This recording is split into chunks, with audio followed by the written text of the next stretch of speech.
आदरणीय दर्शकवृन्द नमस्कार। हाम्रो सैरुन यात्राको भिडियो विवरण यहाँहरू समक्ष संक्षिप्त रूपमा प्रस्तुत गर्दैछु। पूरा हेरेर कस्तो लाग्छ आफ्नो प्रतिक्रिया दिनुहोला है त। झन्डै 3200 मिटर हाइटमा रहेको यस रमणीय स्थान दोलखा र रामेछाप जिल्लाको सीमा क्षेत्रमा पर्दछ। अब हाम्रो यात्रा काठमाडौँको सतुङ्गल कलङ्कीबाट सुरु हुन्छ। ल हामी चाहिँ अब यहाँबाट दोलखा स्थित सैरुनको यात्रा सुरु गर्दैछौँ र हाम्रो साथीहरू अगाडि हुनुहुन्छ र यहाँबाट काठमाडौँको यो सतुङ्गलबाट हामी यात्रा सुरु गर्दैछौँ। हेरौँ कस्तो हुन्छ त्यहाँको दृश्यहरू पनि म देखाउने छु बिस्तारै। Let's go. यस प्रसिद्ध पर्यटकीय स्थल सैरुन जानको लागि दुईटा बाटो प्रयोग गर्न सकिन्छ। यता पूर्वतर्फबाट रामेछाप जिल्लाको सदरमुकाम मन्थलीबाट पनि जान सकिन्छ भने यता काठमाडौँपट्टिबाट अरनिको राजमार्ग हुँदै पनि जान सकिन्छ। हाम्रो यो यात्रा भने काठमाडौँदेखि अरनिको राजमार्ग हुँदै अगाडि बढ्दैछौँ।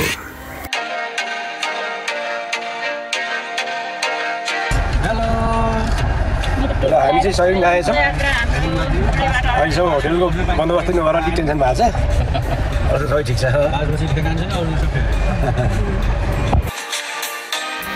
हामी कलङ्की कालीमाटी बानेश्वर हुँदै कोटेश्वरबाट प्लेन ल्यान्डिङ गर्दै गरेको सुन्दर दृश्य हेर्दै भक्तपुरतर्फ अगाडि बढ्दछौँ।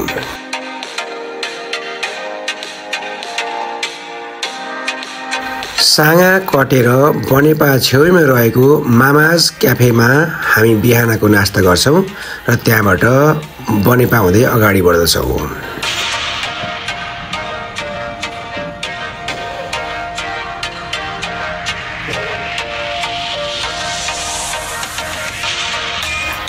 आजभोलि धुलीखेलदेखि तल खावासम्मको बाटो निकै धुलाम्मे र हिलाम्मे हुने भएको कारणले गर्दा हामी बनेपा चोकबाट देब्रेतर्फ छिरेर सर्टकट बाटो सुन्दर गाउँ रवि हुँदै 5 खालतिर ओह्रालो झर्दछौँ।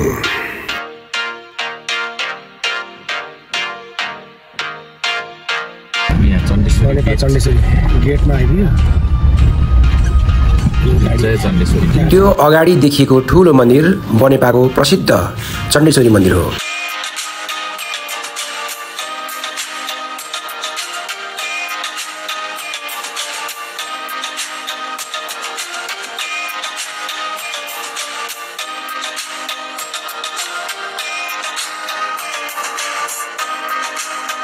काठमाडौँ भित्रिने तरकारीहरूको हब मानिने 5 खाल फाँट हुँदै हामी सिधै 5 खाल बजार निस्किन्छौँ र देब्रेतिर अगाडि बढ्छौँ। 5 खाल निस्किसकेपछि हाम्रो यात्रा पुनः अरनिको हाइवे मार्फत अगाडि बढ्दछ। यो 0 किलो बजारबाट देब्रेतिर मिलम्ची जाने बाटो छुट्टिन्छ भने दाहिनेतिर दोलाल घाटतिर अगाडि बढ्दछ। हामी भने दोलाल घाटतिर अगाडि लाग्दछौँ। भोटेकोशी नदी र इन्द्रावती नदीको सङ्गम स्थानलाई दोलाल घाट भनिन्छ। यस पुलको वारिपारि सानो बजार छ जसलाई दोलाल घाट बजार पनि भनिन्छ। हामी यस पुल तरेर अगाडि बढ्दछौँ। पारिपट्टि सानो बजार छ जुन चाहिँ माछाको लागि कुनै समयमा निकै प्रख्यात थियो र यहाँ रहेको सानो बस बिसौनी पार गरिसकेपछि हामी केही बेरमै बन्देउ पुग्छौँ र बन्देउबाट पनि हामी देब्रेतिर चौतारा जाने बाटो छोडेर दाहिनेतिर अरनिको हाइवे मार्फत अगाडि बढ्दछौँ। कुनै समय चाइनिज सामानको ठुलो मार्केटको रूपमा रहेको यस खाडीचौर बजारमा हामी पुग्दछौँ। बजारको बिचोबिच भागबाट फेरि हामी दाहिनेतिर बढिन्छौँ जहाँ सिधै अगाडि गए छिमेकी राष्ट्र चीनको बोर्डर तातोपानीतिर अगाडि बढिन्थ्यो भने हामी दाहिनेतिर भोटेकोशी नदी तरेर फेरि हामी उकालो लाग्न सुरु गर्दछौँ।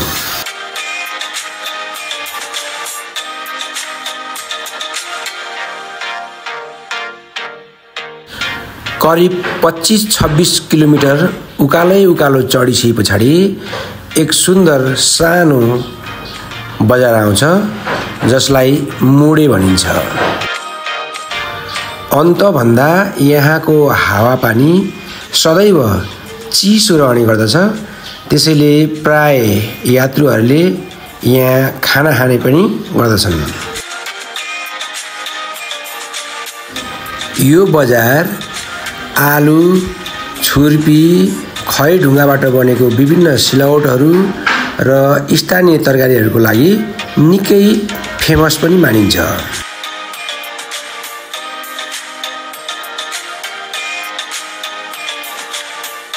दिउँसो 1 बजिसकेको हुनाले हाम्रो खाना पनि यही मुडे बजारमै हुन्छ। तिहार लगत्तैको बिदाको दिन परेकोले सयनमा बास बस्न कुनै पनि होटल खाली नभएको कुरा जानकारीमा आयो। त्यसैले हामी मन भारी गर्दै होटल खोज्ने प्रयासमा फोन घुमाउँदै फेरि हामी मुडेबाट देब्रेतर्फको चरिकोट जाने बाटो छोडेर दाहिनेतर्फको नयाँ पिचै पिच अगाडि बढ्न सुरु गर्यौं।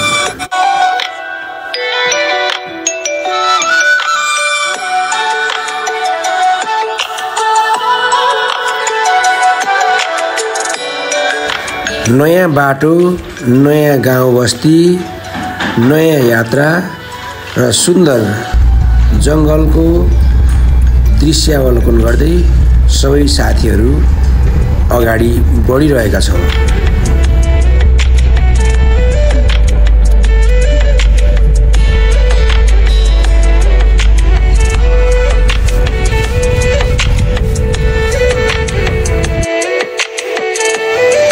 बाटोमा काहीँ काहीँ जङ्गल भेटिए तापनि धेरैजसो साना ठुला मानव बस्ती यानि कि बजारहरू थुप्रै भेटिन्छन्, जसमध्ये नाम चलेको चाहिँ देउराली, ढुङ्गे, कालापानी आदि रहेछन्।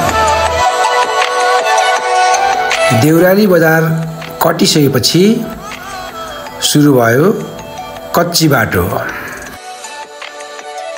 बाटोमा बाक्लै थुपारेका गिटीका थुप्राहरू छल्दै छल्दै धुलो उडाउँदै हामी बिस्तारै अगाडि बढिरहन्छौँ। नयाँ ठाउँ घुम्न पाउँदा मनमा खुसी बेग्लै थियो भने साँझमा बास बस्ने होटल नपाउँदाको पीडा बेग्लै थियो। हामी ढुङ्गे बजारदेखि नै ठाउँ ठाउँमा गाडी रोकेर होटलहरू खोज्दै सोध्दै अगाडि बढ्न थाल्यौं। अन्तिम बजार कालापानीसम्म पनि होटल नपाइसकेपछि थोरै फर्किएर यो देखिएको सुन्दर गाउँमा हामीले बास माग्ने प्रयास गर्यौं। व्यावसायिक रूपमा होटल नभए तापनि त्यहाँका स्थानीयहरूको आफ्नै घरमा होमस्टेको रूपमा हामी बास पायौं र घरभित्र अँगेनोमा आगो ताप्दै कुकुर बिरालोसँग खेल्दै आलु पोलेर खाँदै र तिहारमा उब्रेका रोटीहरू पनि तताउँदै खाँदै खुब रमाइलो गरेर त्यो साँझ हामीले त्यहीँ बितायौँ। स्थानीयवासी बहादुर सिंहको भनाइअनुसार पर्यटकहरूको चाप बढ्दा उनको घरमा बास माग्नेको घुइँचो पनि बढ्दै जान्छन्। भोलिपल्ट बिहान सबेरै उठेर त्यहाँबाट देखिएका केही भिडियो तथा तस्बिरहरू खिचेर हामी माथि कालापानीतर्फ अगाडि बढ्ने तर्खर गर्यौं।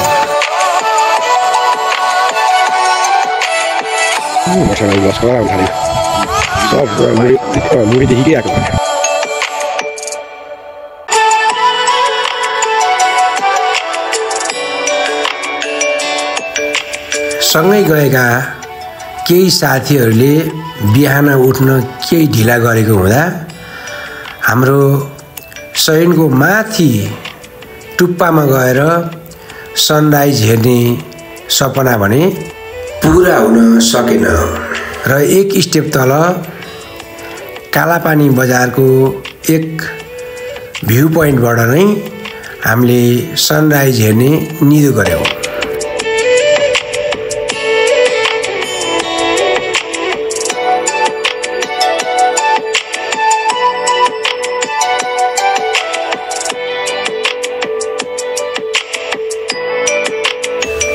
हामी हतार गरेर बसेको घरदेखि माथि कालापानीको भ्यू पोइन्टसम्म सनराइज हेर्नको लागि हामी दौडियौँ।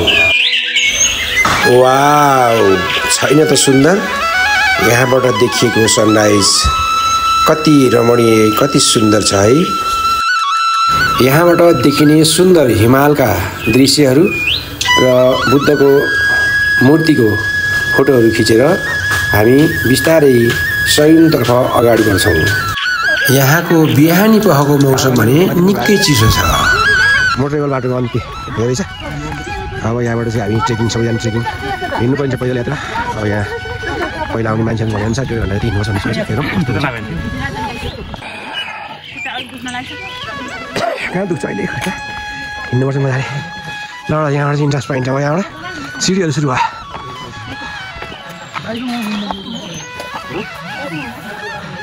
फोटो खिच्नु नि खिच्नु।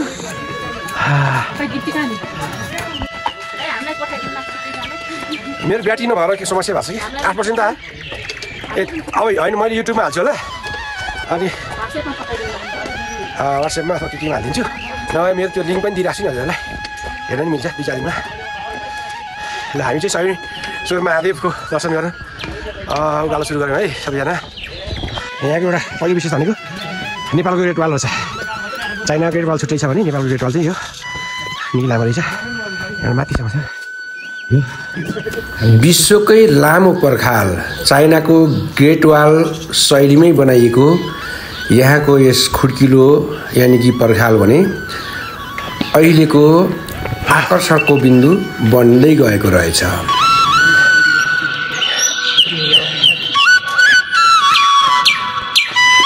झन् 1 किलोमिटर जतिको ग्रेट वाल बनिसकेको छ भने यहाँ माथि आएर चाहिँ एउटा किल्ला जस्तो पनि बनिएको छ।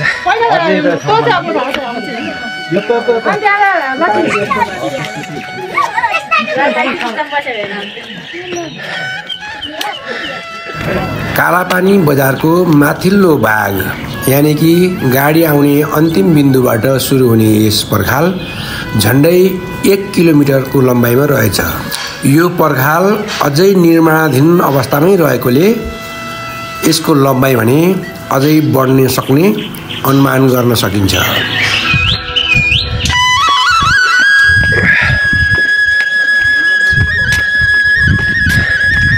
ल सैलुनको चाहिँ विशेषता भनेको ग्रेट वाल भन्दै नेपालको ग्रेट वाल आइकेहरूलाई लडी हो र बिस्तारै जानुपर्छ। ल यहाँनिर आएको यहाँ ग्रेट वाल चाहिँ अझै बन्दैछ होला।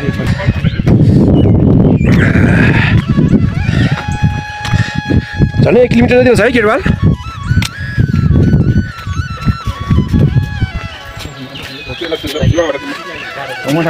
स्टिक ल्याउनु पर्ने छ, स्टिक ल्याइएन।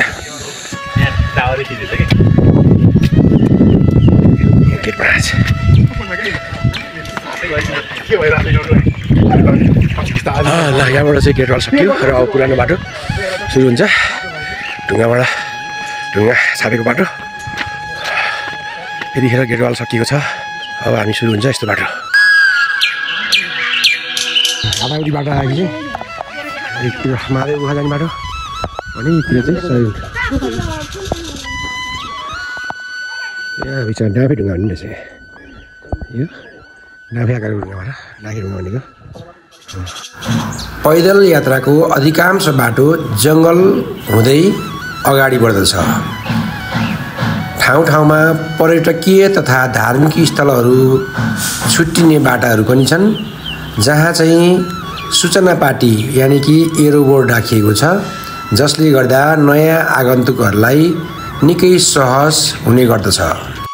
यस सैलुन पर्यटकीय क्षेत्र आसपास पर्यटकहरूको चाप बढेसँगै फोहोरका रासहरू पनि निकै बढ्न थालेको देखियो, जसलाई चाहिँ उचित व्यवस्थापन गर्न अति जरुरी देखिएको छ।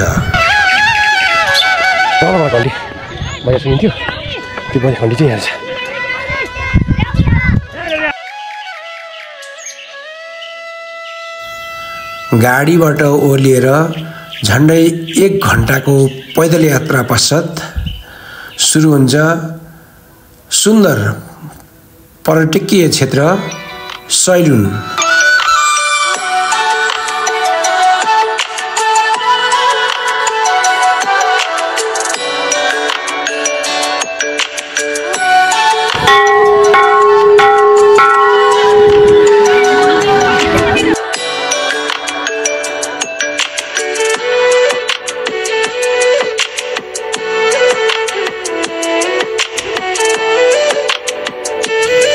यस क्षेत्रमा रहेको हरेक थुम्का र बाटोमा पर्यटकहरूको निकै भिड लागेको देखिन्छ। कोही फोटो खिचाउने, कोही भिडियो बनाउने भने कोही भने ढुङ्गाको घर बनाउनमा व्यस्त देखियो। यहाँ बाटैमा भीमसेनको तरबार पनि देख्न सकिन्छ, तर तरबार भने भाँचिसकेको रहेछ। यस सैलुन क्षेत्रको वरपर विभिन्न हिन्दू धर्म, बौद्ध धर्मका मठ मन्दिर लगायत माने, गुम्बा आदि इत्यादि बनाएको देख्न सकिन्छ। सैलुन आसपासका गाउँ बस्तीहरूमा मगर तथा तामाङ समुदायका बस्तीहरूको बाहुल्यता रहेको पाइन्छ।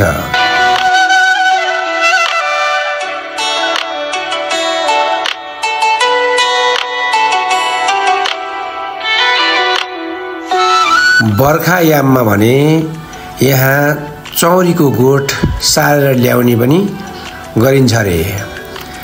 हामीले भने त्यहाँ चौरी देखेनौँ। बाटातिर घोडाहरू चढ्दै गरेको र एउटा दुईटा मृग पनि यताउति दौडिँदै गरेको देख्न सकियो, तर भिडियोमा भने कैद गर्न सकिएन। सैलुन हावापानी तथा प्रकृतिको हिसाबले तीनटा विशेषताले धनी देखिन्छ रे, जसमध्ये जेठ असार साउन भदौ विविध किसिमको फुलले ढाकेको देख्न सकिन्छ भने असोज कार्तिक मङ्सिर पुस भने हिउँले छपक्कै भरिएको देख्न सकिन्छ रे, र फागुन चैत वैशाख चाहिँ यहाँ गुराँसले राताम्य भएको हेर्न सकिन्छ भन्ने कुराहरू त्यहाँका स्थानीयवासीले सुनाउँदै थिए।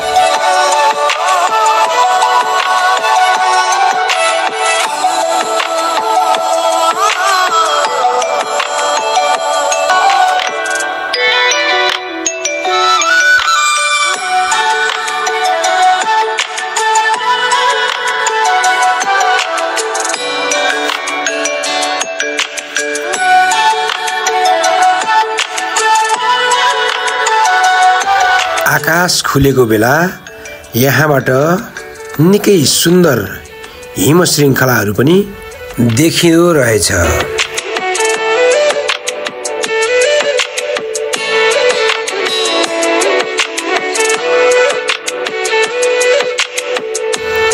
वाउ, छैन त सुन्दर?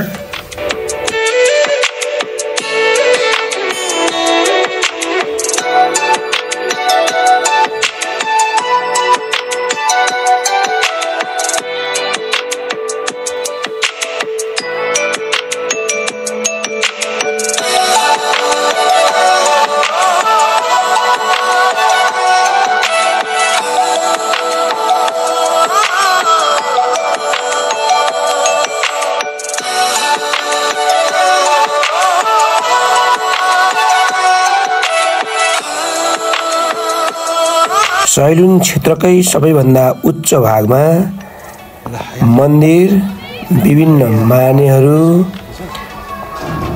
गुम्बा तथा भ्यू टावर पनि रहेछ।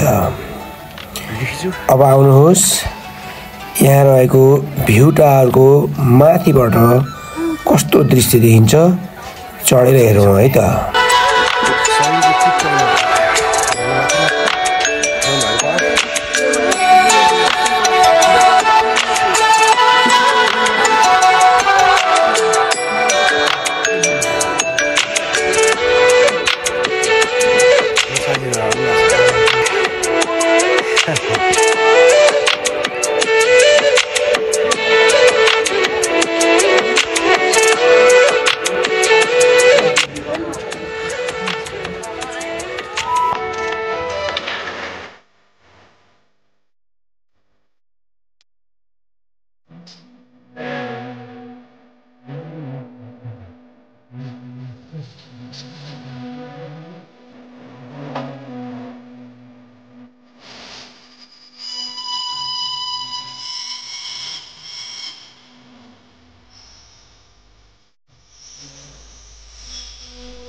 यस भ्यू टावरको माथिल्लो छतको बीच भागमा सुन्दर बुद्धको मूर्ति राखिएको रहेछ।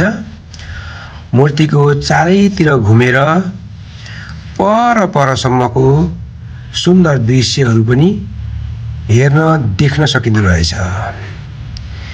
यस स्थानबाट पश्चिम तथा उत्तर भाग भने दोलखा जिल्ला देखिँदो रहेछ भने दक्षिण तथा पूर्वी भाग भने रामेछाप जिल्लाका भागहरू देखिँदो रहेछ।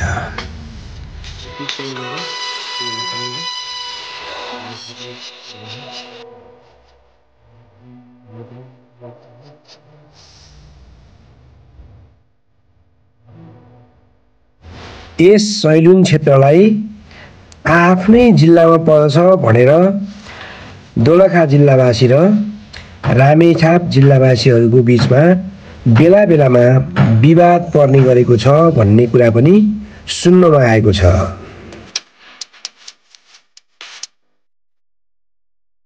यता दक्षिणी भागबाट पनि आउने ठाउँ छ रामेछाप खाँड्दै हुँदै एरिया हो त्यसरी यहाँबाट यहाँ घोडाहरू पालिएका छन्। घोडाहरूको लागि यहाँ पानीको व्यवस्था यसरी खोबिल टुँडाएर यो ढाडामा पानी जमाएको रहेछ। यहाँ लडी भन्डा पनि रहेछ। यो रामेछापट्टि म ओह्रालो झर्दैछ। अलिकति तलसम्म गएर अर्को एउटा कुमकुमिया जाने प्रयास गर्दैछु। यहाँ म यो थुम्कुमी जाँदैछु यहाँनिर। त्यहाँ गइसकेपछि त्यहाँ चायतिर एउटा दृश्य फेरि कट हेरेर अनि त्यहाँबाट फर्किने प्रयास हुन्छ है त। आकार प्रकार र स्वरूपको आधारमा यहाँका ढुङ्गाहरूलाई नागमुखे, बाघमुखे र डाफे ढुङ्गा भनेर नामाकरण पनि गरिएको रहेछ। यो चौरी गोठ हो। यहाँ चाहिँ बौद्धमाहरूको पूजा स्थल पनि चौरी गोठ सक्छ है। हेर्न सक्छौँ है यो चौरी गोठ। बर्खायाममा यो गोठमा चौरी बान्ने गरिन्छ अरे।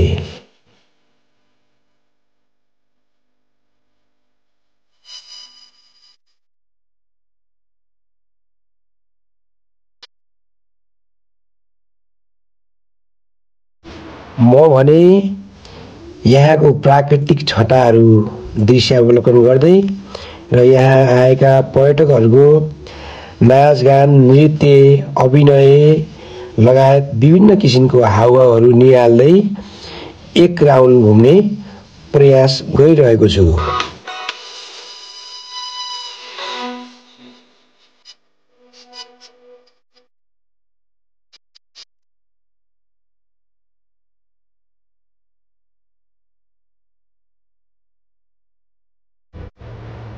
तलतिर हेर्नुहोस् त कति सुन्दर देखिन्छन् सैलुङका 100 थुम्काहरू।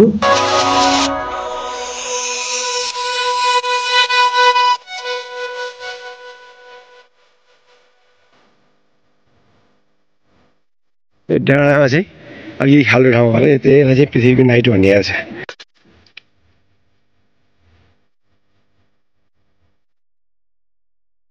जताततै हरिया चौर र थुम्काहरू अनि यस थुम्काबाट देखिने चारैतिरको सुन्दर दृश्यहरू छैन त मनमोहक। म चाहिँ यहाँ 2-4 थुम्को डुल्ने प्रयास गरिरहेको छु। अब यहाँ आज स्टिक पनि ल्याइएन, सेल्फी स्टिक अलिअलि भिडियो हालिन्छ होला। अब यो धेरैवटा थुम्का छन्। 100 थुम्का हो कि 100 थुम्का भन्दो रहेछ नि यहाँतिर। यो सायद 100वटा थुम्का हुने होला। यहाँ माथि यो पिक हो नि। यहाँ तलतिर यता उत्तरपट्टि चाहिँ धेरैवटा थुम्का, दक्षिणपट्टि पनि केही छन् भने यतापट्टि प्रत्येक थुम्कामा मान्छेहरू गएका छन्। पर्यटकहरू रमाउन दिनभरि खेल्ने, घाँस्ने खेल्ने होला। म चाहिँ यहाँ साथीहरू छुटिसकेका छन्। कतापट्टि कुन थुम्का गएका छन् थाहा होइन। म चाहिँ यहाँबाट यो अर्को थुम्कामा जाँदैछु। यो थुम्कामा म तपाईँलाई देखाउँछु। यो थुम्कामा जान लागेको छु है। अलिकति 1-2 मिनट पछाडि चाहिँ अब यहाँ एकदमै हिउँ पर्ने सम्भावना छ। हिउँ पर्छ भन्ने सुनिएको छ। अहिले चाहिँ बिहान एकछिन तुसारो चाहिँ थियो, अहिले चाहिँ घाम लागिसकेको छ। त्यस कारणले गर्दाखेरि तुसारो नि हटाइसकेको छ र यो चोलमा हामी हिँड्दैछौँ मान्छेहरू यतातिर छन् प्रत्येक थुङ्गा छन् त्यहाँबाट हेरौँ ल यो रामेछाप र दोलखा जिल्लाको सीमा स्थानमा रहेको सैलुङ पर्यटकीय स्थल विगत 5-7 वर्ष यतादेखि निकै चर्चामा रहेको सैलुङेश्वर महादेव चाहिँ को स्थलगत निर्देशन भिडियो फोटो खिचेर तपाईँहरू समक्ष पुर्याउँदैछु। धेरै जस्तो साथीहरू आइसक्नु भएको छ, कतिपय आउनु भएको छैन भने आउनु सक्नुहुनेछ। फेरि अब म यहाँबाट यो देखाउँछु। त्यहाँबाट हिमाल चाहिँ प्रष्ट देखिन्छ, हिमालकै हारामा हामी पुगेको भएको सक्नुहुन्छ।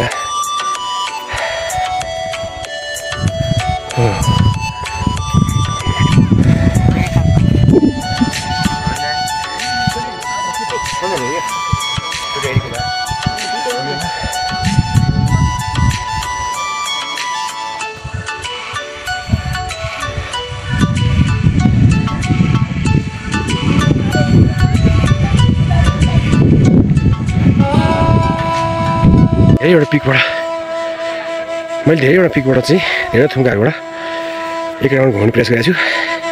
केही भिन्न दृश्यहरू आउन सक्छ, तपाईँहरूलाई पनि देखाउन सक्छु भन्ने हेतुले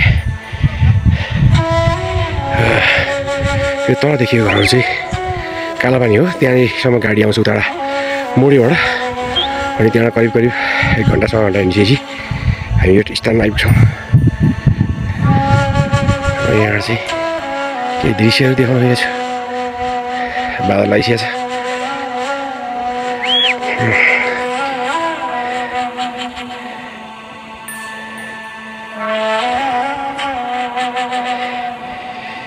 नेपालका यस्ता सुन्दर सुन्दर ठाउँहरूमा नेपाल सरकारले सजिलै आवागमनको व्यवस्था गर्ने, खाने बस्ने ठाउँको व्यवस्था गरिदिने हो र आवश्यक प्रचार प्रसार विश्व समक्ष पुर्याउने हो भने देखिन्छ।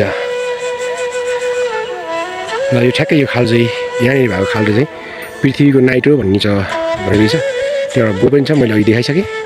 यसलाई चाहिँ पृथ्वीको नाइटो भनेर भनिएको रहेछ, मानिएको रहेछ। र सैलुङको सबभन्दा उच्च आकर्षकको केन्द्रबिन्दु भनेको यही हो। यहाँ हामी हेर्न सक्छौँ। आदरणीय दर्शकबिन, तपाईँलाई यो भिडियो कस्तो लाग्यो? जस्तो लाग्यो आफ्नो प्रतिक्रिया भिडियोको तल कमेन्ट बक्समा भने दिँदै गर्नुहोला है त। साथै यस्तै थप भिडियो हेर्नको लागि मेरो यो युट्युब च्यानल बाबुराम नेउपाने 5585लाई सब्सक्राइब पनि गर्नुहोला। साथै नजिकै रहेको बेल आइकन पनि दबाइदिनु होला है त।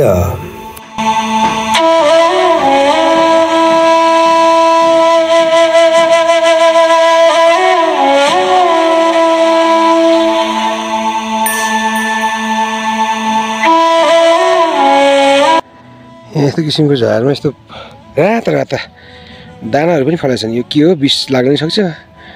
यो खाना मिल्छ मिल्दैन थाहा छैन। यस्तो छ। टोली आएपछि भेट भयो कि टोली चाहिँ। हेलो तपाईँहरूलाई कस्तो लाग्यो भनिदिनुहोस् ल। सही अरूलाई के भन्न चाहनुहुन्छ नआउने मान्छेहरूलाई? होटलको चाहिँ व्यवस्था 2-3 दिन अगाडि गरेर आउनु होला है। बहुत सुन्दर ठाउँ, होटल चाहिँ बुकिङ गरेर आउनु होला, फोन गरेर। ल सबैलाई धन्यवाद।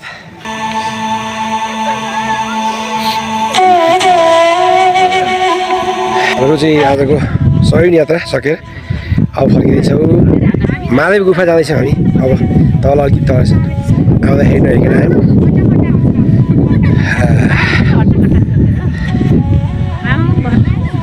हाम्रो टोली अहिले भेट भएको छ सबैजना।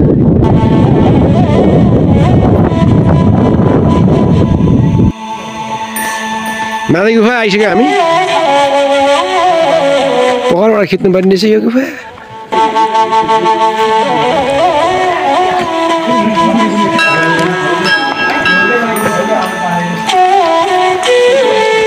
यही हो गुफा। मान्छे छिन मिल्दैन। गुफा नै हो उडार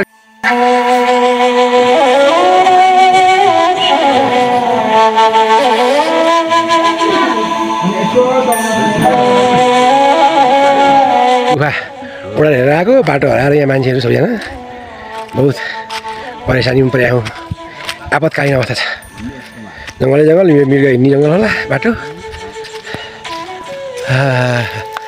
गुराँसका कुनै के जातिका झाडीहरू छन् यहाँ अहिलेको मेन बाटो भेट्ने भएर हिँडेको मेन बाटो कता कता अप्ठ्यारो छ लड्ने जस्तो ठाउँ छन्